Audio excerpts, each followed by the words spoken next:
I'm ranking every single fragrance that I own, and this time it's Terence Hughes Neon. It is a fragrance that I'm slightly hesitant to review because it seems to be discontinued. However, it is still a part of my collection, albeit 10 milliliters, but I have 2 of those, and I do quite enjoy it, so I will review it. So the immediate impression that I get from this fragrance is slightly citrusy, has an ambery, clean, musky feel to it.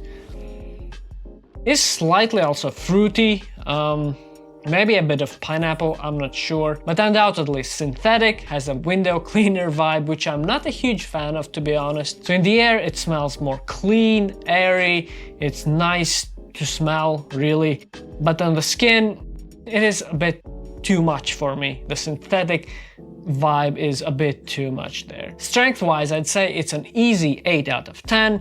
It's pretty strong, not the strongest out there, but definitely quite strong.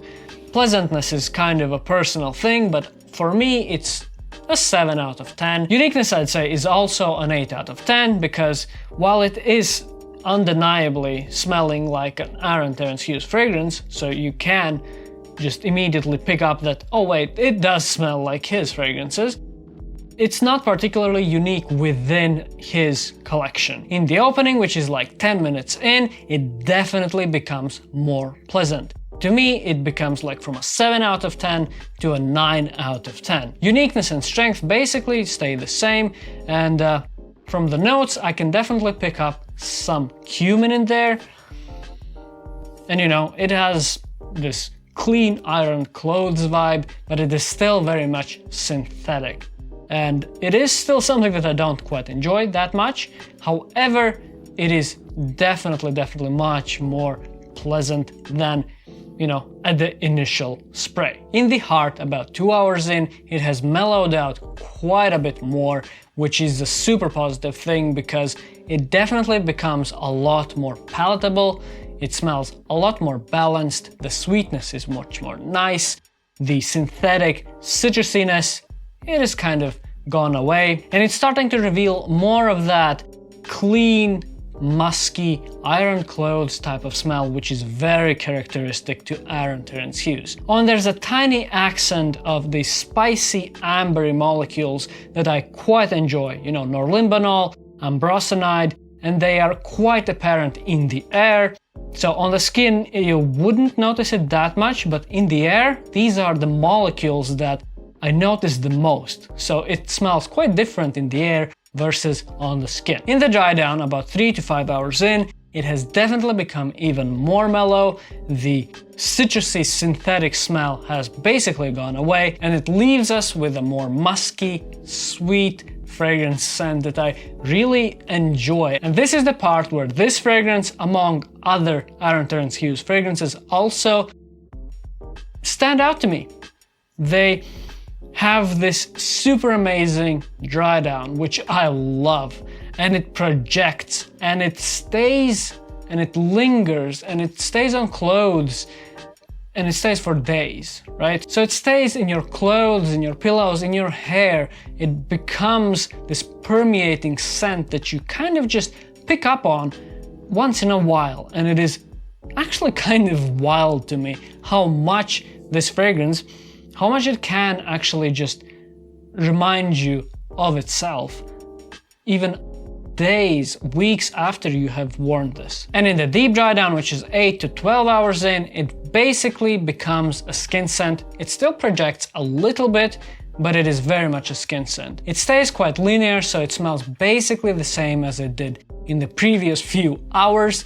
But that's a good thing, because that's the part that I enjoy the most in this fragrance. It is quite versatile, not quite official, but for me personally, I have worn this like tens of times, and I have mostly worn it on vacation. So whenever I go out somewhere or travel somewhere, this is a good travel size fragrance.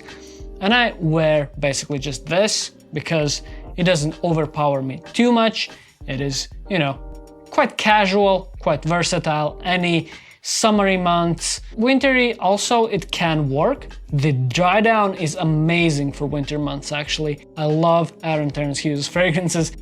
in the winter months, most of them, and it's good, really good in fact. Is it excellent?